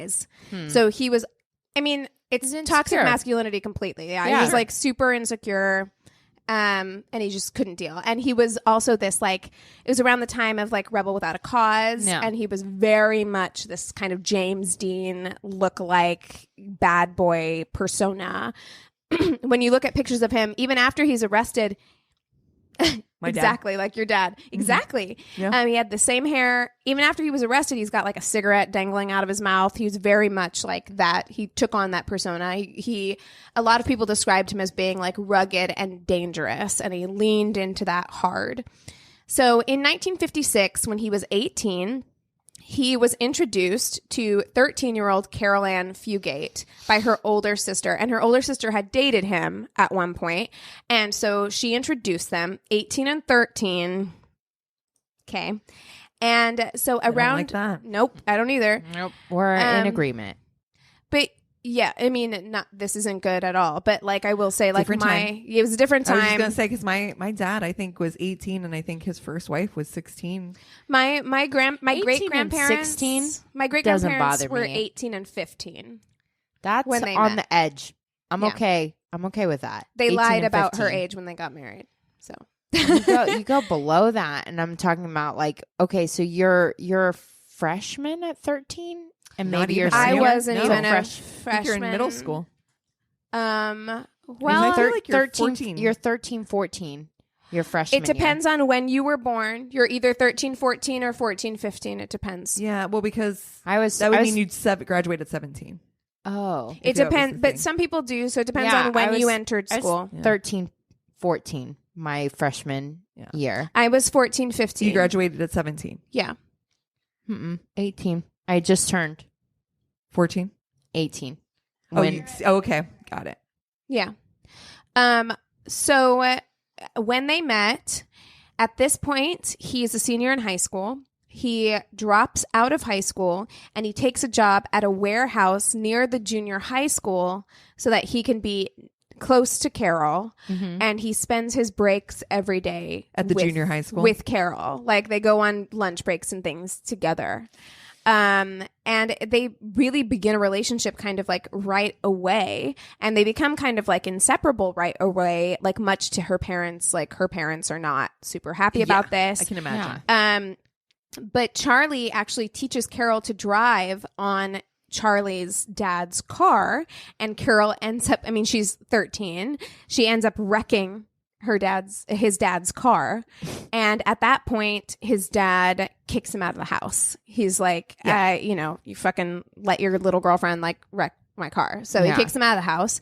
And at that point, Charlie quits his job at the warehouse and he takes a job as a garbage collector for minimum wage. But so he had only really been exposed to this one area of Lincoln, Nebraska, where he grew up, which was kind of like a very poor area. Being a trash collector meant that he rode all around the city. And so he was exposed to middle class and upper middle class areas of Lincoln. And he became... I'm sure that made him super happy. that made him people feel were doing really well. secure. We all know that he's a very secure man, Yeah, as we've super. said He's already. like, look at those people doing really well. I'm happy for them. I'm super happy for them. Good for them. But he becomes enamored with the idea of having money and status. And he knows that he's a high school dropout. There's zero way that he's ever going to be able to accomplish this through any like not with that attitude. Wow, exactly. Well, no, you know what? He had a go-getter attitude. His go-getter attitude was Go get Crime. I think I'm going to start robbing banks. Yeah. Crime. Yeah, exactly. So Thievery. He's like, go get it attitude. go take it Yeah. attitude. So he begins plotting bank robberies in his spare time. Of course. Oh, spare spare time. time. You know, Yeah. when he's off from the garbage truck. That's what I've never understood about crime. Spare in time. general. No, I'm just saying that like the amount of energy that people put into planning these crimes, they can actually put into planning productive things for society and for themselves. And then what you get is what you give. And I'm not even saying like, listen, school might not have been your thing. Yeah, I get that. School's but not like, for everyone. you could, if you'd put that energy towards something else that could have made you money. There are lots of people who didn't go to college who There's make lots of something money else that now. You're passionate. You know what I mean? You know? Yeah. But maybe he was passionate about bank robberies. So, Oh well, yeah. That's you're not wrong about that. and so he really started to develop this like really nihilistic worldview where he was like, "This is all I'm ever going to be. This is as good as it's ever going to get for me. This is kind of like nothing's ever going to be better than it is right now, and I'm never going to get out of Lincoln." Like, you know, I can relate to that being from like a small city or a small town where it does feel like. You're not trapped, but it can feel like you're trapped sometimes, especially when you don't have resources. Yeah. And so he really thought that like nothing mattered. And he was quoted with his philosophy at the time being dead people are all on the same level. So I think he just really didn't care like what happened to him. So Caril was said to be a pretty typical middle schooler. She liked boys. She didn't really like school. Okay, all of us can relate. You're fucking 13. She played MASH and she was like, Yes, I'm destined to live in a she had one of those mansion. paper. She had one of those paper fortune tellers. She stole like nail polish from Claire's. Absolutely, yeah. And earrings. And earrings. Mhm. Yeah. Doy. So knowing doy. what we know now, it's really easy to kind of judge everything she says or said. But there was a classmate of hers, and this is what he said. He said that she once told her art teacher when she was upset, "You old bat, one day I'm going to kill you." Wow. But this kid was like, or not kid because he was an adult when he was telling the story, but he was like, but there was a real like angst. It was right after Rebel Without a Cause came out, and a lot of teenagers were kind of doing this like really like, so no one thought that it was super, super crazy unusual to hear someone kind of lashing out at their teacher like that. Now, looking back now, we can be like, oh, yikes. Well, you know, the whole but concept of teenager is relatively new. Anyways, it didn't start until after World War One. yeah, Right. I mean, and during this time, it was a really big time whenever people were like, oh, teenagers are angsty. I don't think people thought of teenagers like that. People thought of teenagers as adults for a long time. You know what I mean? Like, so this was kind of the first time where we were saying like, oh, their adolescence is kind of a unique time in people's lives and like addressing that. So, So, like I said, they were completely like inseparable, and she was flattered that an older bad boy was paying attention to her. Who can relate? Yes. When like an Everyone. 18-year-old guy in a leather jacket who smokes cigarettes is like, I think you're Senior cute. was all about me at freshman year. Yeah, are I you would have been like, kidding me? Hi, hello. Yeah, I know. And you know, he had never had a lot of attention from girls, and she was very cute, and like so. But also a he child. was very but he was very flattered as well that like he had attention from her, so it was definitely like strong infatuation, puppy love situation. So on November 30th, 1957, Charlie went to a service station near Caril's home, hoping to buy her a stuffed animal as a Christmas present. And yeah, you are back there, but he had no money when he got there. And I guess in the past with this service station, he had been able to do things for credit or been able to like work off things. But this person who was working there, Robert Culver, he was a 21-year-old guy with a pregnant wife at home. He was new to this service station and like didn't know that that's not in the operations manual. Yeah, he's like, I'm sorry, this is my first week and nothing in here says that you can come work for 30 hours and pay off this stuff. Black and white. You got money or you don't got money. Yes. And I mean, pretty much exactly. Yeah. He's like all shrug emoji. Yeah. All shoulders. So he told him like, I'm sorry, like if you don't have money to pay for this, like I'm not going to give it to you. And so they had an argument. An argument ensued, and it infuriated Charlie, and he began casing the place that day. He came back several times. He bought cheap things. He bought a pack of cigarettes. He bought a pack of gum. He came back a few times, and then later in that evening, he comes back with a shotgun, and he forces Culver to give him the $100 that's in the till, tries to get him to open the safe, but they can't get the safe open. So he just takes the $100, then forces Culver to get in his car and drive him out basically into like the middle of nowhere into a remote location. And Starkweather would later say that they like fought over the gun and the gun went off and killed him. Right. I don't think so either. No, but no one does. He was shot in the head. Oh, so it kind of doesn't feel like you were fighting over a shotgun. Oh, and right in the face, you know? Yeah. Fight right in the face. Yeah. No. So he then, hid the weapon, hid the body, and basically like went about his life. And rather than being like super horrified with what he'd done, this feels right. He kind of like now believed, he went on to say that like he now believed that it freed him and he felt like he could now do anything without feeling guilty or without feeling like there would be repercussions for anything that he did. So on January 21st, 1958, Charlie goes to Caril's house. In the home at the time were her mother, Velda, her stepfather, Marion, and her 2-year-old sister, Betty Jean. An argument broke out, presumably over wanting Charlie to stay away from Caril, and he was told to leave the house, at which time he shoots Marion Bartlett in the head. After killing Marion, Velda starts screaming, and of course, 2-year-old Betty Jean starts screaming, and so he shoots Velda in the face, and trigger warning again, stabs Betty Jean, and then hits her with the butt of a rifle. And the 2-year-old. 2-year-old, yeah. And after that, he proceeds to stab the already dead Mr. Bartlett repeatedly in the throat. You're already dead. He wraps Velda's body with bedding, takes it to the outhouse, and stuffs it in the toilet opening. Betty Jean's body was put into a cardboard box and placed on top of the toilet seat, and Marion was dumped in the chicken coop behind the house. Caril's part in this is unclear because, as we'll see like throughout this story, they have very different stories about Caril's participation in these events. Right. So we don't really know what happened, but she what we do know is that she and Charlie stay in the house with her family's bodies in the backyard for 6 days. They're basically playing house. They're staying in the house, the parents' bodies and the little sister's body. Where are they peeing? The backyard. I don't know. I guess in the backyard. So they play house basically until January 27th.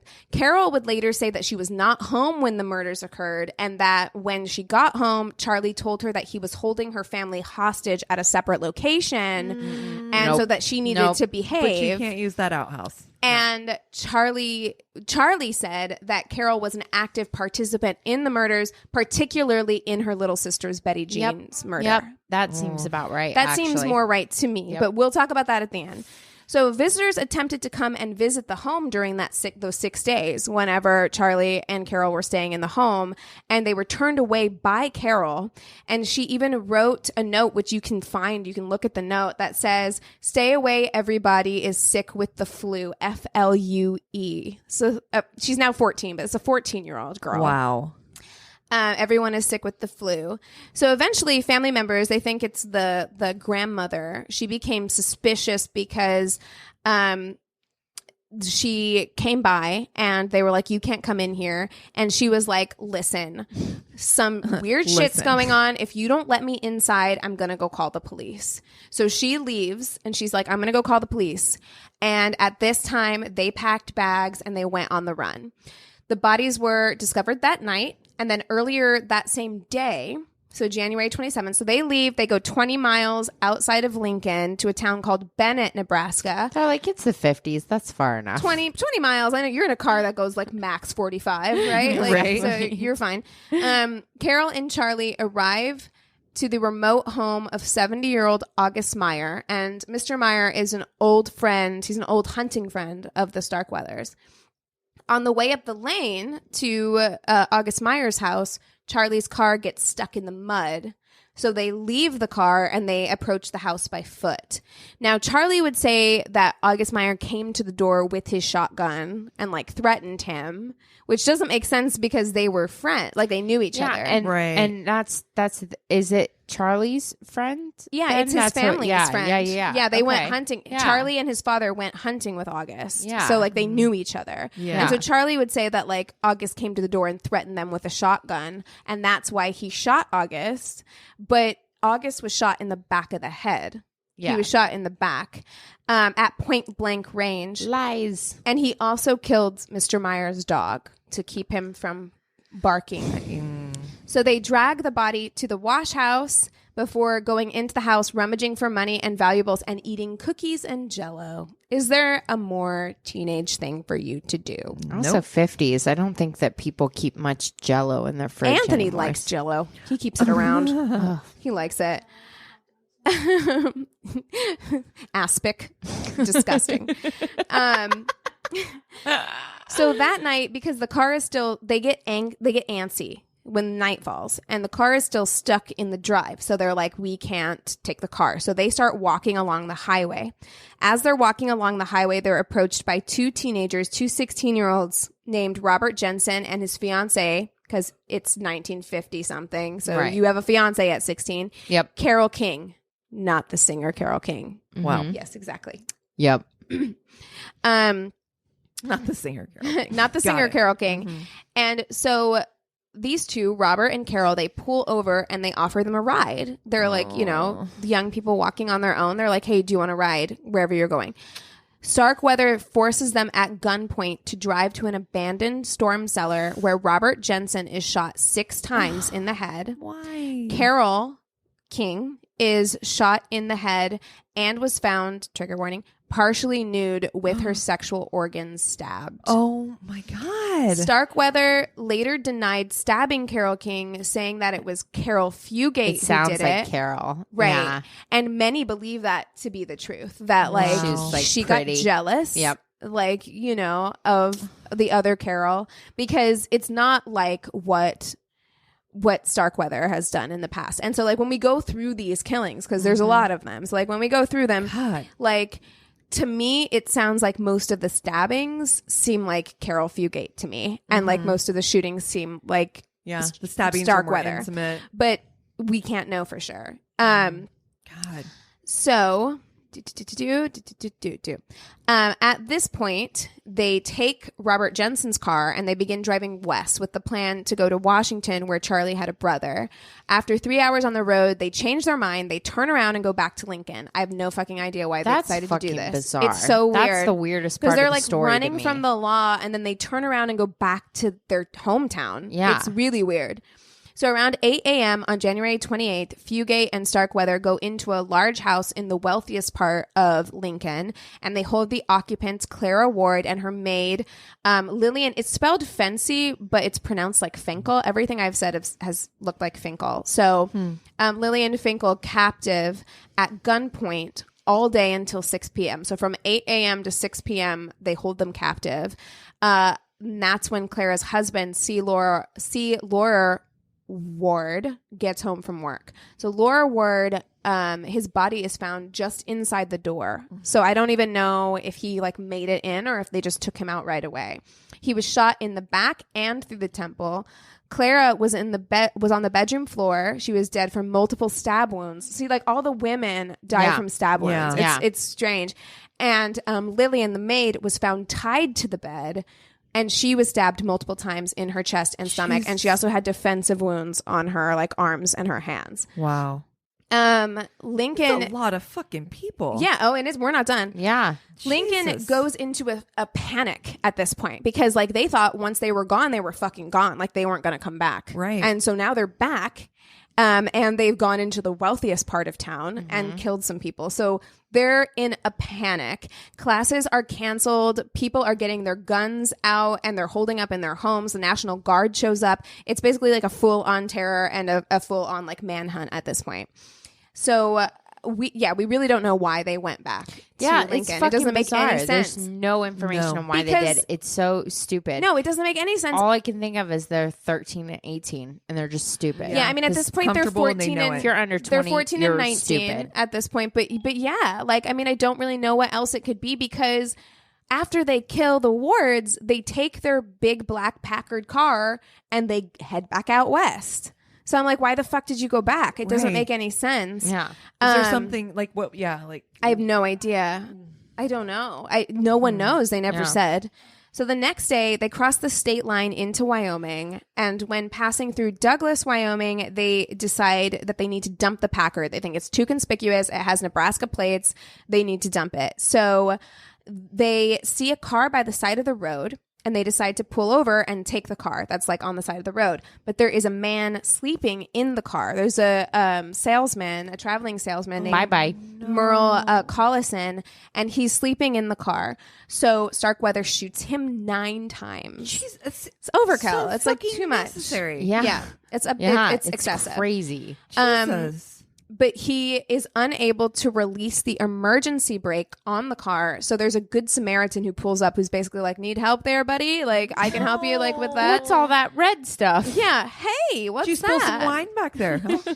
So Starkweather points the gun at him and says if he doesn't release the brake, he'll shoot him. But the man, Joe Sprankle, he's like a big guy.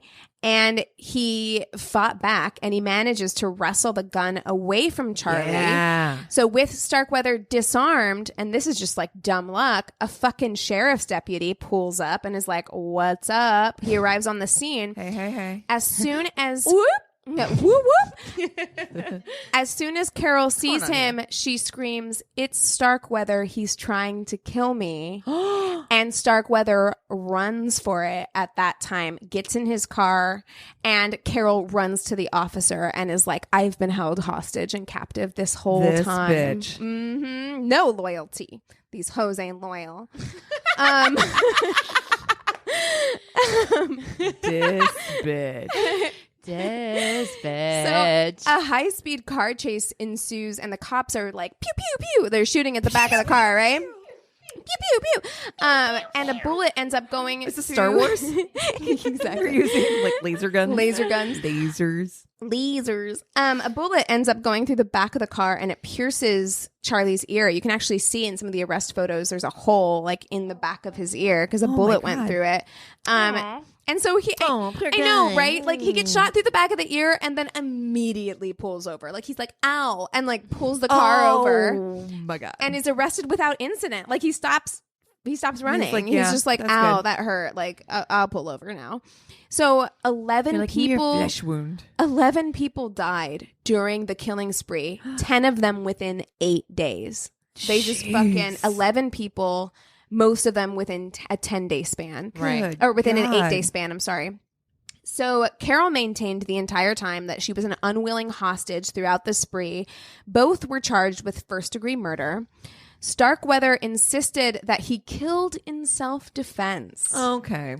Everybody. I shot him 9 times. Even if you needed to kill a Yeah. 2-year-old? Yeah. Really? It was self-defense. She is very feisty. Yeah, you didn't understand. Like, she would not stop. No, never mind. Okay. Anyway, so I can't.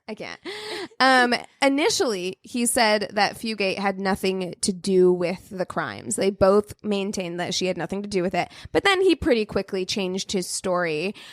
He even took lie detector tests to say that, like, this was her involvement. She was involved. She was actually, the mastermind behind a good portion of this. And not that they're admissible in court, and not that they're, not that you can't, be a lie detector test, but the lie detector test did back up his claim that like she was involved and an active participant in the events. The matron who was assigned, because she doesn't have any parents now, so there was a matron who was assigned to her to like. Yeah, I don't want to. I'm actually full up. Yeah, I'm sorry. I'm busy. I'm busy that day. Ooh, all the days. All the days of vacation. that trial. I am on vacation. But there was a matron who's assigned to be with Caril after her arrest, and she believed through her time with her that she was not a victim and that she was in fact the brains behind the entire operation, because she did not say anything unless she was speaking to the judge or the jury or on the stand or talking to police officers. That was the only time she ever said that she was a victim. Whenever she was with, like, just hanging out, she didn't really show any emotion. She didn't really seem like a victim at all. So after a 2-month trial, a jury found both Starkweather and Fugate guilty of first-degree murder. Starkweather was sentenced to death, and the now 15-year-old Fugate was sentenced to life in prison. Those who observed the trial said that Caril was unemotional throughout until she was found guilty, and then she cried. It was the only time she cried. Was when they found her guilty. Neither one of them showed any remorse. They never said that they were sorry. I mean, of course, Caril maintained that she was a victim throughout the entire thing. Yeah. Most believe that he drove the murders. He was the one who decided, like, we're going to do this thing. He, of course, committed the first murder probably without her knowing. Right. But once it got started, he broke the seal. But once it got started, she was a willing participant in the entire thing. And Starkweather claims that Fugate is the one who killed most of the women out of jealousy. Like, she did. Yeah, she did the women, the stabbing. Yeah. At 14. Starkweather was executed by electric chair at the Nebraska State Penitentiary in Lincoln, Nebraska at 12:04 a.m. on June 25th, 1959. So they wasted no time. Nope. He is buried in Wyuka Cemetery in Lincoln, along with 5 of his victims, including Mr. and Mrs. Caril Ward. They're in the same cemetery. Wow. Yes, it is fucked up to the families. Fugate was convicted as an accomplice and received a life sentence.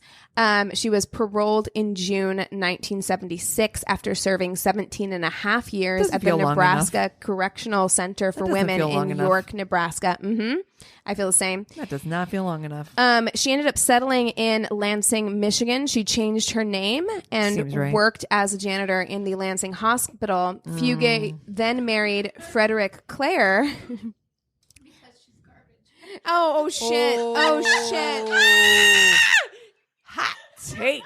I don't know if our listeners heard that. Damn, Amy. Hot take. I'm sorry. That is Can you repeat why she worked as a janitor at the Lansing Hospital?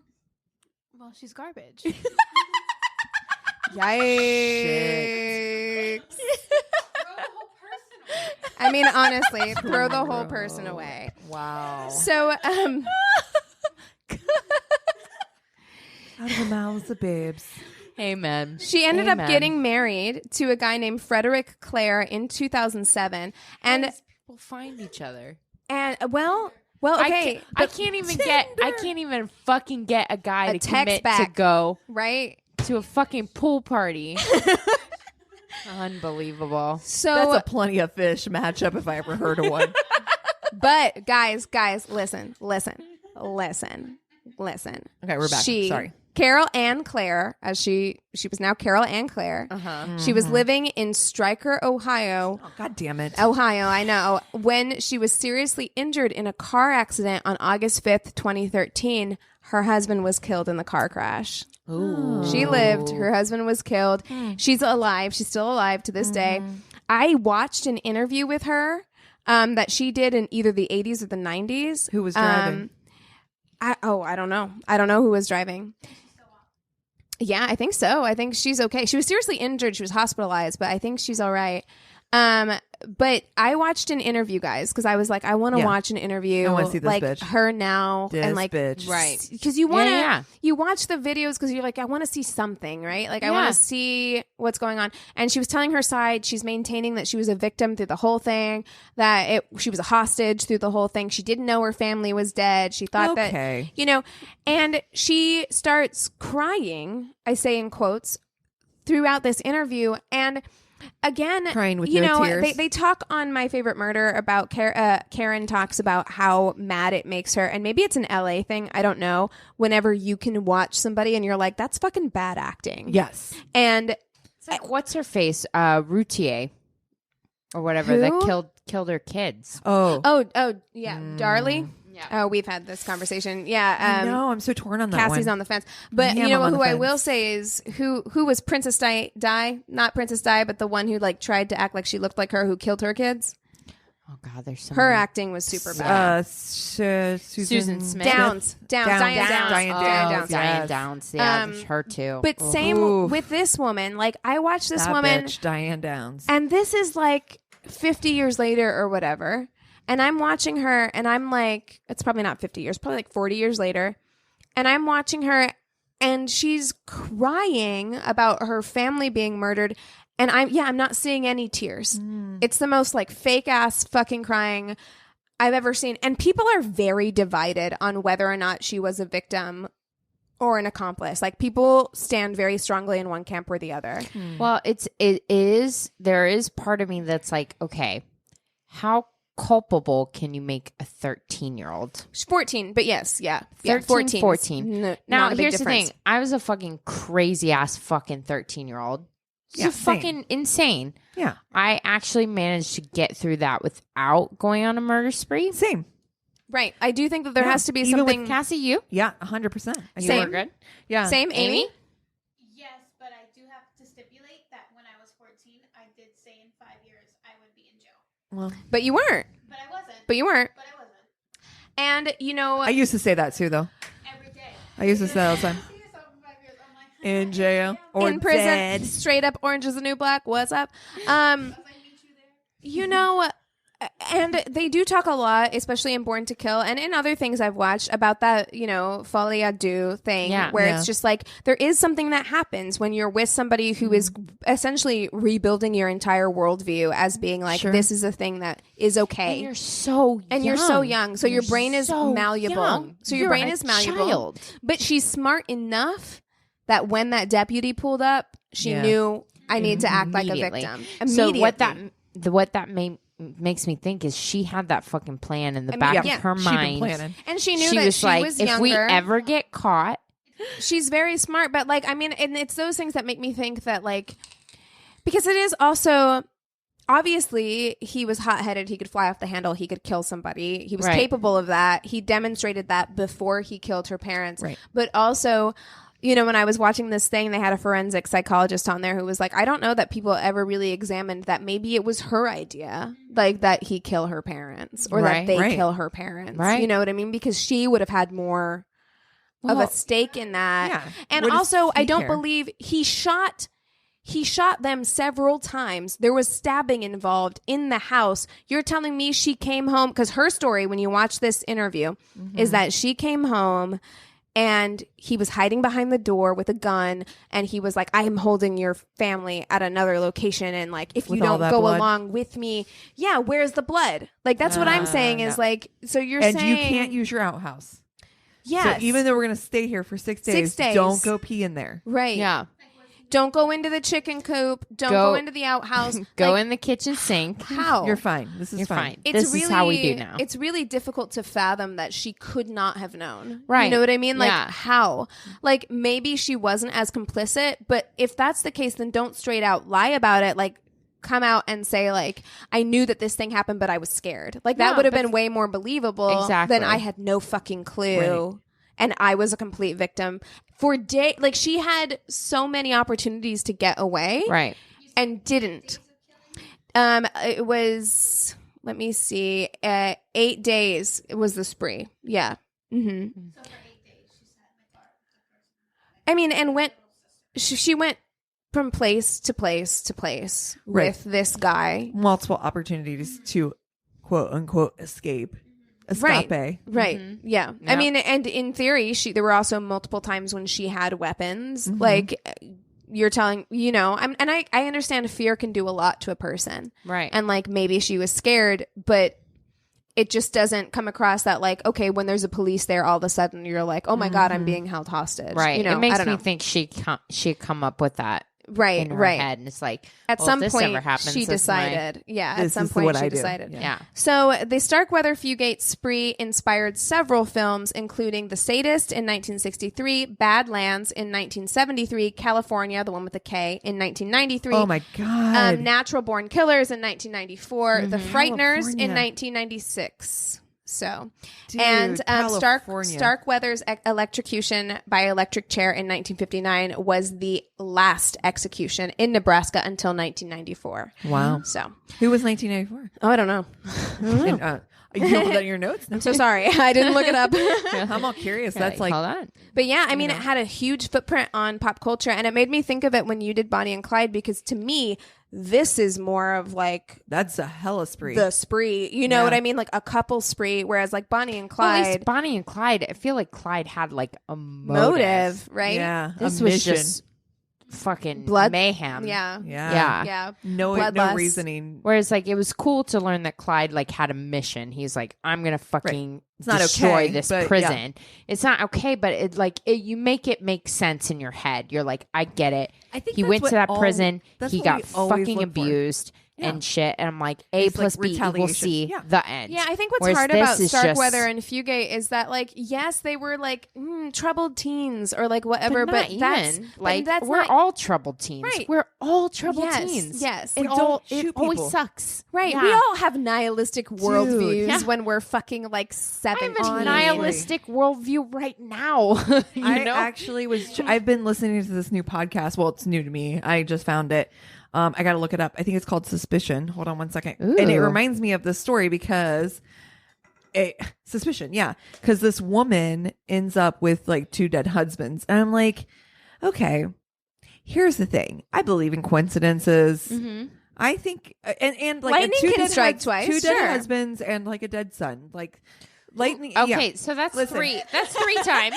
I like that you had us until the sun. We were like, you I buried don't the know. lead. So Now we're like, well, the son I'm died in like a suspicious. car accident, but the 2 husbands, it's suspicious. At any rate, called Suspicion. yeah. Here's the thing: how many people do you know that were murdered?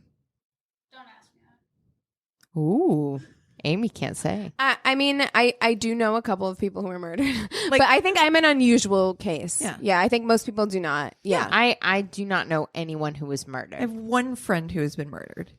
I have friends who've died. I have one friend in my entire life that I know who's full on murdered. I would say 2. I have 2. I can't think of any off the top of my head who have been murdered. That's not.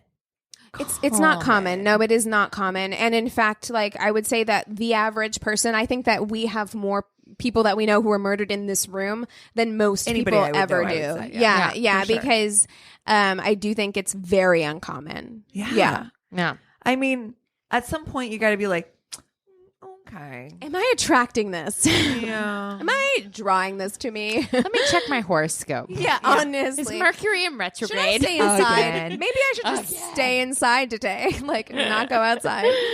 Yeah. Maybe I should go out and get a motive. I mean, An alibi. I mean, a motive. I meant alibi. Yes. Did I? oh my God, that was so good. I Wow. like, ugh. That one, I mean, that one has stuck with me. And as soon as you told Bonnie and Clyde, I was like, Yeah. that's the first thing that popped into my head. Dude, I was that's like, a fucking and that wild guy story. was such a. The first time I saw him, I was like, that guy is trying to be James Dean. Like Yeah. he is leaning Yeah. so hard into that like persona. It reminds me a lot of my dad. My dad was born in 1939 and Yeah. grew up in that same era. hitchhiked. You know, I've told the crazy ass stories. He rode a bicycle up the stairs of his school. You know, what I mean? You got that kind of like rebel without a cause. Yes, that was definitely, and that was hot. I remember the first time I saw Rebel Without a Cause, and I was like, "Excuse me, James Dean." I keep running away from Folly Ado cases, but they're this one I think is a true. I think they're fascinating. I mean, because you have like the Ken and Barbie one, that Bernardo, and then you have the Moores murders. Oh, that one's heavy. That one hurts. I don't know that one. Oh, yeah, you know you it because you've probably heard it on MFM. Fucking do. Oh, yeah, you know you it have. if you heard it. It's Ian and Moira, I think. Yeah. Henley. Henley. Oh, okay. Myra. Sorry, Myra Henley. Henley. Yeah, And Ian. What's But his they face? are so fascinating because there's such a give and take. They're also not all the same. Right. You struggle with the culpability of like where that line is. And this one for me always was like difficult because I do think I absolutely fucking think that she was involved. But what's her culpability as a 13-year-old kid? Well, I mean, and it's really difficult. And it's like, what is 13? Because 13 now 14 is very different from 14 back in the 50s. You know, and it's just like, ugh. Like, and I mean, where do you... There's also... murder's wrong across all boards, but like where was her brain at? And it's fucking fascinating. Part of what makes Born to Kill so good too is that at the end they have people who like talk about like, you know, was it nature, was it nurture, like what was going on with these people, and they do talk about like, listen, of course you know right from wrong at 14, you definitely know right from wrong at 19, you know that this is not something that you should be doing. However, like when they were talking about their decision making, turning around to go back to Lincoln and all that stuff, it's like it's partially because that frontal part of your brain is fucking not developed. It's not there. So at 19 or at 14, it's not developed yet. So you don't have a full grasp on like Logical what long-term consequences are and like logical thinking. They weren't playing that game. No, consequences. They were not playing consequences. Dude, at all. I've been playing that all my fucking life. He may not have been autistic, but he had some learning difficulties of some kind. Yeah. Wow. What is Born to Kill the one with that Patricia chick on it with the fucking makeup and the hair? The makeup and the hair. I think You know she's what in. I'm I know talking about? exactly who you're talking You know about. who I'm She's talking British? about? No, she's not British. She talks like this. She was like, he was in the car, but was she I know. really driving it? You are And she talking about talks like this. Women who kill. Yes. And, that's and her women who name's kill. like Patricia something. She's like an FBI profiler. She has the makeup and the hair. I know. There's a British version of her who does Born to Kill sometimes. Yes, and but- I know exactly what you're talking about. But yeah. Mm-hmm. I think her name's Patricia or whatever. But I'm like, She's kind of obnoxious, girl, but I still watch she's those shows. the obnoxious. But I'm like, girl. No, but Born to Kill is good. I would suggest, like, if you guys are just bored and like you want to watch like some YouTube, like some good YouTube documentaries. I think they have one on Ted Bundy. They have one on Jeffrey Dahmer. They've got like, all of the serial killer one. all of the hits. Yeah. All of the hits. All the hits. So you can go in Yikes. and watch that. Yeah. Yikes on bikes. Sorry, guys. But Yeah. I mean, true. That is what it is. You can go and watch that. It is good. Funny to see like the difference between like what you're talking about, like Folie à Deux. Like you look at like when you look at a case like this, these two, I'm with you. Like they clearly were in cahoots. They were, and not to say that Bonnie and Clyde weren't in cahoots, Right. but I think on all accounts, everyone said, everyone has said Bonnie shot no one. Bonnie didn't kill anyone. I think the interesting She was about along for the Folie à ride. Deux is that like they're driving each other, right? Sure, Whereas yeah. like I think Starkweather probably would have done and did do things like on his own, but it was like I don't amplified. know if Caril would have if she hadn't had. I think she's absolutely like a psychopath, but I also think that like They amplified each other. she wouldn't have done anything if she hadn't had somebody who could have gotten her kickstarted. No, 'cause that's you know the what I thing- mean? and that's Like, the Clyde thing is would that there have done are- everything he did with or without Bonnie. Period. There are female psychopaths, but because we're socialized Yes. different, I feel like when a Folie à Deux situation allows females to be violent on a physical level when we normally wouldn't be. Sure. Like female psychopaths. Right, like I think Myra Because- Henley was just as like guilty psychopathic. and psychopathic as Correct. Ian Brady, but she probably wouldn't have done what she did No. if If it he wasn't- hadn't No, kickstarted 'cause that female, shit. Female You know what I mean? psychopaths tend to do like self-harm, or they do harm to kids, or like all kinds of other Or it's weird a distant shit. kind of It's a harm. distant It's not thing. as personal as like I'm Correct. going to stab you or I'm going Or to we shoot sit around you. and talk shit shit about everybody. Oh Yeah. wait, no, is that not part of that? Got it. We write in our burn book. and that's Exactly. it. You can't sit She's with a us. bitch. Shit down. That's evidence. That's damn right. You're right. I'm so It's a girl sorry. from my Thank own God. heart. Well, we can't really do what we're listening to this week because we're double recording and we just finished I'm something. listening to that show. Yes, Suspicion? Suspicion. I'm definitely gonna look that up. It's not for sure. new. It ended in December last year, and it was actually it's actually pretty interesting. It's a Oh my pretty God, interesting story. I heard MFM talk about cold and I wanted to scream Me too. in the radio. I was like, Karen, Where have You you know, been? why are you not listening? Like, I wanted keep to hear cold around. Karen's viewpoint on the fucking tampons in the bag. Yeah. I just wanted to know. But you know, I also understand people who can't do that because I it is know. It's like because I have a high threshold for that shit, Yeah. and listening to Cold made me like want to tear my own Dude, face but off. people who self-record, that's a whole nother level. Oh, the clearing. Hi, Whole that nother motherfucker level. recorded everything. But yeah, I keep Cold around Wait, on the my clearing podcast. is Ed Edwards. He didn't Yeah, record it. yes. Right? yeah, he Oh, did. you're right. You're right. All you're of right. his shit In is fact, recorded. Today's episode, you're right. Yes, That's he so- recorded yes. all of his shit. He That's kept right. it all That's like right. conversations with everyone. Yep. And like, yeah, that shit is burnans. It is Bernan's. But like, I keep Cold around because I keep waiting for fucking updates. I'm like, please. I keep Root of Evil around for the same reason. Same, I'm like, right? someone Yep. please give me like good news that Still comes out of this subscribe. bullshit. No, I mean, and not a commercial think- for another podcast, please. Honestly, I get so excited. I'm like, oh, there's a new episode. And I'm like, I'm not going to listen to Ephemeral. I'm sorry. So we're done here. Yeah, I'm not going to listen to Insomnia. for Cold. It's just like, we know he did it. We know he did it. Yeah. We know he did it. Yeah. No one's gonna But do I anything. want proof. I They're want them to not- find No they're out. one's not gonna they're do not gonna anything. find They're their not body. they're not gonna spend more money. They're not gonna find her body. They're not going to spend another minute They've of time. closed it. They're not gonna spend another minute of time. Or and that's dime of money. yeah. That's oh my God. It was MFM where they were talking about that that law that they made in Yes. England that I think is just fucking incredible, where Yes. they deny anyone's parole unless they You tell. better tell me where that body They is. better tell me where that Yes. fucking body is. Oh my God. Fuck yes. We absolutely have to I love have that that. here. I love it. We have to have that here. I love it. You like you have to give closure if you want. I just you thought want that closure, I was like, I want I can't closure. believe that's not a rule. That's I a love it. fucking brilliant rule. But it also, too, it takes somebody from saying, who's probably been saying for years, I'm innocent, to saying, I'm guilty. Mm-hmm. Am I Here's going where to the get body paroled? is. Yeah, that's the other thing is that we don't Yeah. parole the same way that they do overseas, where they give like 20 years and they get out, Well, sooner. sorry, Carol Ann fucking got the fuck out. I know she did, Mm. living in Michigan. Ohio. No, she was Oh, in yeah. Ohio. Striker, Then Ohio. She wasn't living there, was she? Oh, I don't know. She was Can't just remember. driving through. That's what my mind You're like, said. I blocked out everything Yeah, else. let's try to see if she's on Instagram. We'll tag her. Hey, at Carol, you're on My Worst Date podcast. I found Ted Bundy's, the woman that he married whenever he proposed to her on the stand. I found her on Facebook. No. His granddaughter looks just like him. We'll save that for when we finish up here. I'll show you. I saved the Oh, picture. It's on my phone. shit. What? His granddaughter looks like Ted Bundy. Ted Bundy? Yes. I Yes. thought his daughter was anonymous. Girl, let's wrap this up. And I All will right. show you. I will show you. Well, we're gonna go drink, and yes, if you have see Ted stories Bundy shit. and see Ted Bundy shit, exactly. Yikes. Go hang out with your girlfriends, your guy friends, your friends, whatever. But if you have stories, if you want to reach out, if you want to say hi, go to our one-stop shop of a website. That's myworstdatepodcast.com.